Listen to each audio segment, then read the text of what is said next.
মূলত চাকরি করি সংসারের চাহিদা মেটানোর জন্য এবং নিজেদের চাহিদা মেটানোর জন্য, কিন্তু আমরা যে জায়গায় বেতনই পাই না ওই জায়গায় আমরা সংসারের চাহিদা কি মিটাবো আর নিজেদের চাহিদা কি মিটাবো সেটা বলেন আপনারা।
ভলান্টিয়ার ভাই যারা আছে, ভলান্টিয়ার আমাদের ভলান্টিয়ার ভাইরা একটু রাস্তার ওই মাথায় একটু লক্ষ্য করে দাও।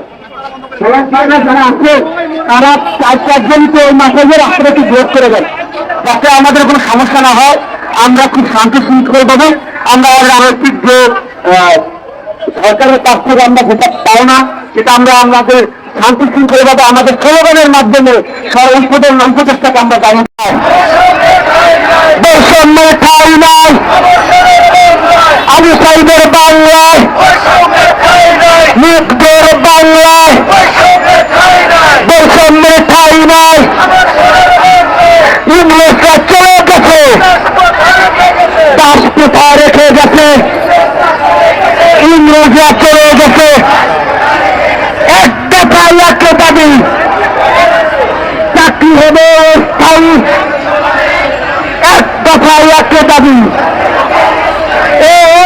আপোষ না সংগ্রাম, দালালিরা রাজপথ, দালালিরা রাজপথ, দালালিরা রাজপথ, সংগ্রাম সংগ্রাম সংগ্রাম। এক দফায় একটা দাবি, চাকরি হবে স্থায়ী।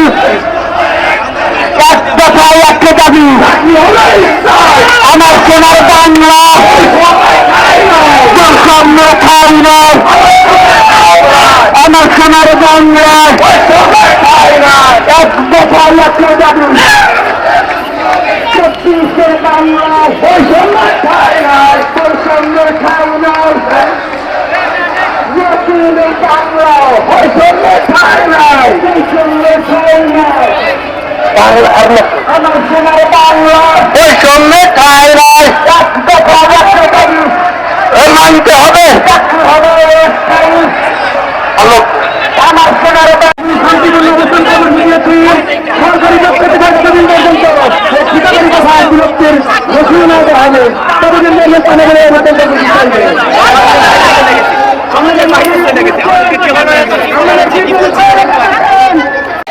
আমরা স্থায়ীকরণ করার জন্য আউটসোর্সিং কর্মচারী আমরা স্থায়ীকরণ করতে হবে। আমাদের বেতন দেয় সরকার, দ্বিতীয় পক্ষের কোনো দরকার নাই, আমাদের দ্বিতীয় পক্ষের কোনো দরকার নাই। আমাদের 2 বছর ধরে বেতন হয় না, কেন হয় না? আমাদের বেতন দিতে হবে। আমাদের মা বোনরা কষ্ট করে, ভাইয়েরা কষ্ট করে সন্তানের জন্য। সন্তানের যদি পেটে ভাত না থাকে তাহলে আমরা চাকরি করি কেন সরকারি প্রতিষ্ঠানে? আমরা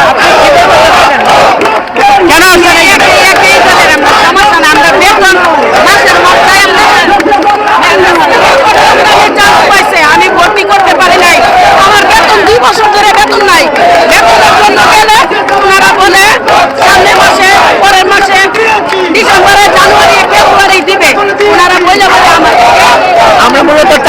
সংসারের চাহিদা মেটানোর জন্য এবং নিজেদের চাহিদা মেটানোর জন্য। কিন্তু আমরা যে জায়গায় বেতনই পাই না ওই জায়গায় আমরা সংসারের চাহিদা কি মিটাবো আর নিজেদের চাহিদা কি মিটাবো সেটা বলেন আপনারা। আমাদেরকে কেউ বিশ্বাস করে না, কেউ না। আপনি কতদিন যাবত বেতন আমাদের ওনাদের 22 মাস যাবত, আমাদের 11 মাস রানিং, আমরা এখনো বেতন পাই না। কি করেন আপনি? আমি নেত্রকোনা মেডিকেল কলেজে আছি। নাম কি? মাসুদুল করিম।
আমাদেরকে নিয়ে খেলা করা হচ্ছে কেন?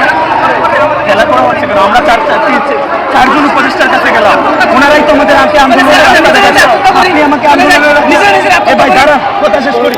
আমরা চারজন উপদেষ্টার কাছে যখন গেছি ওনারা নিজেরাই আন্দোলনের রাস্তা দেখাইছেন আমাদেরকে যে তোদের দাবি আমরা করতে পারবো না, তোরা রাস্তায় যা, ওখান থেকে জায়গা যদি মনে করি যদি যে তোদের এই বিষয়টা সাফাত স্যার বলছেন, তারপর হচ্ছে আজিমুর রহমান স্যার বলছেন, তারপর হচ্ছে শ্রম উপদেষ্টা বলছেন, অবশ্যই বলছেন, সাফাত স্যার বলছেন। এটা আমরা যখন বলছি তখন বিষয়টা উনি এইভাবে বলছেন, এটা কখনো বলবে না।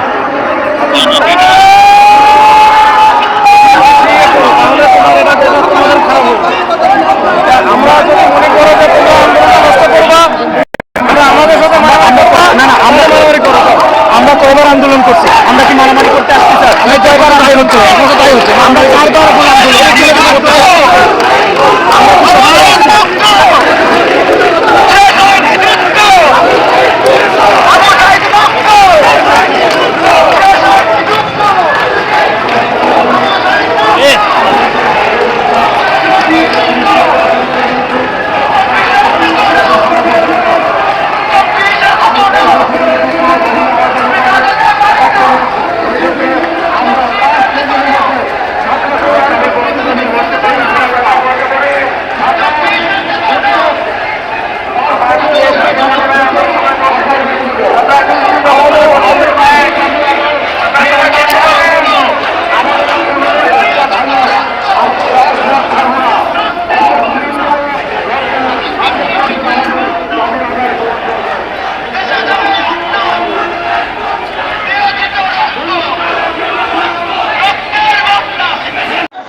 এখন ঠিকাদারি প্রথার বিলুপ্ত না হয়, যদি ঠিকাদারি প্রথার বিলুপ্তের ঘোষণা না আসে, তাহলে আমাদের এই অবস্থান কর্মসূচি আমাদের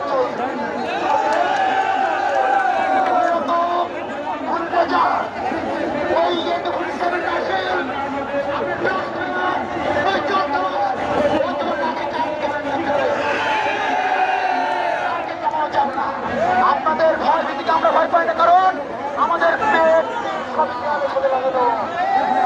আমরা আপনাদের অনুরোধ করবো, আপনার সরকারকে বোঝান, সরকারকে বুঝিয়ে বলেন তারা যেন আমাদের আলোচনা করে এই ঠিকাদারি প্রথার বিলুপ্ত করে আমাদের দাবিটি মেনে নেয়। যতক্ষণ পর্যন্ত দাবিটি মেনে না নেবে ততক্ষণ পর্যন্ত আমরা হাজার হাজার মানুষ জীবন দিয়ে কিন্তু আমাদের রাজপথ থেকে আপনারা সরাতে পারবেন না।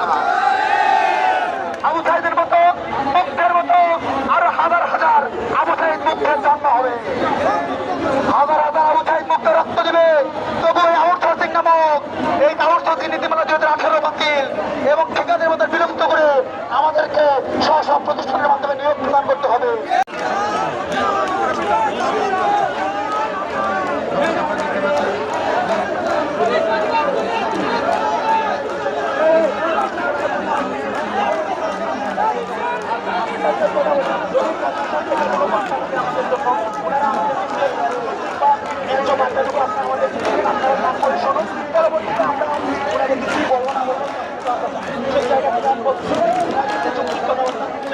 জানার চেষ্টা করছি। কেউ কথা না বলছি। ধন্যবাদ।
সরকার আছে, রাষ্ট্র আছে, সংশ্লিষ্ট কর্তৃপক্ষ আছে, তারা এটা দেখে এটা তোমাদের কথা শুনবে, এই অনুযায়ী ব্যবস্থা নেবে।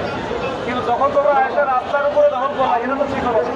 এই রাস্তা তোমরা কেন দখল করবা? তোমার এইখানে জনদুর্ভোগ হচ্ছে। এখানে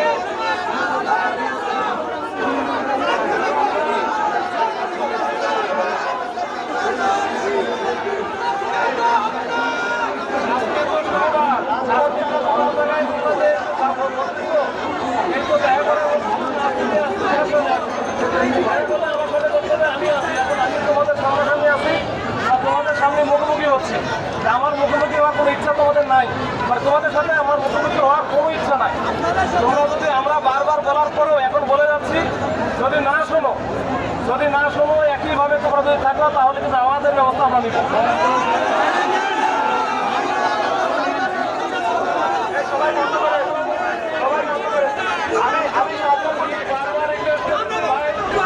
যদি তোমরা না শোনো, আজকে তোমরা চলে যাও, কালকে আগামীকাল তো রবিবার, তোমাদেরকে যাওয়া লাগে, আমরা যাবো।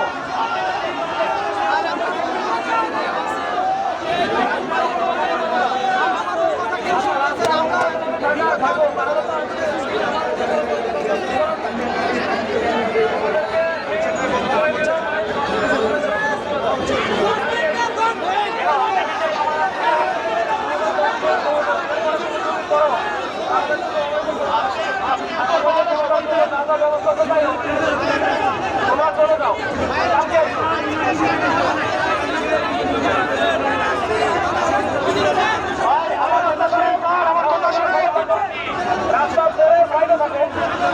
আমার কথা শুনেন, আমরা আমি বলতেছি স্যার, আমার কথা শুনেন। আপনিও আমাকে শুনতে পাচ্ছেন, আপনাকেও আমি শুনতে পাচ্ছি। আমাদের প্রত্যেকটা জেলা থেকে এই আউটসোর্সিং ভাই বোনেরা প্রকল্প দৈনিক ভিত্তিক যারা আসছে, আমরা তো ইতিমধ্যে দেখেছি পঙ্গু মেডিকেলে যখন আহতরা যে আন্দোলন করলেন, রাত 4টা না 3টার দিকে উপদেষ্টারা ছুটে গিয়েছিলেন। আমাদেরকে 6 মাস থেকে ঘোরানো হচ্ছে, যমুনার ভিতরে নিয়ে এটা বলা যায় সেটা বলা যায়। আজকে এখানে এসেও যদি তাদেরকে একটা সমাধান চূড়ান্ত না দিতে পারলো, কি এদের উদ্দেশ্যে উপর মহল থেকে আসি কথা বলা যায় না স্যার? তাদের উপরে তাদের অংশ নিয়ে বাংলাদেশ দাঁড়ায় বর্তমানে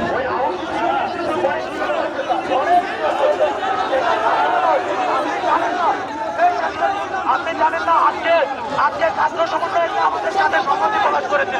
তারা বলছেন যে এই বৈষম্য আন্দোলনে শুধু তাদের রক্ত নয়, আমাদেরও রক্ত ছিল। সবার আছে, ওই ভূমিকা সবারই আছে, আমারও ছিল, আপনারও ছিল। নৃশংসভাবে ছিল, আপনাদের কাছে পুলিশে ছিল, আপনার ভূমিকা ছিল।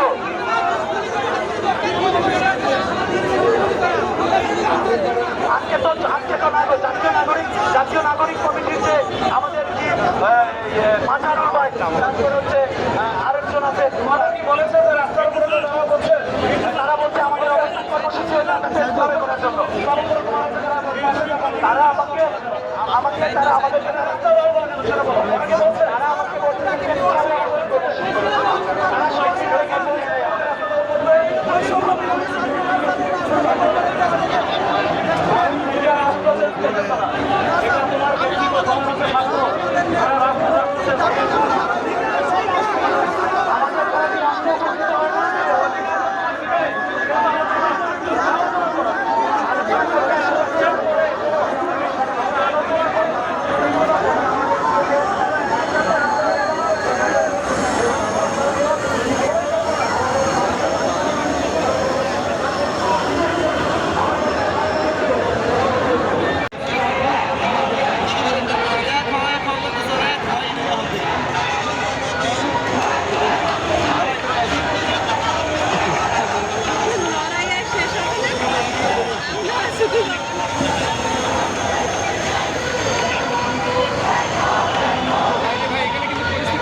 এদিক দিয়ে বাড়িতে আমরা ওনারা সামনের দিকে যাবো।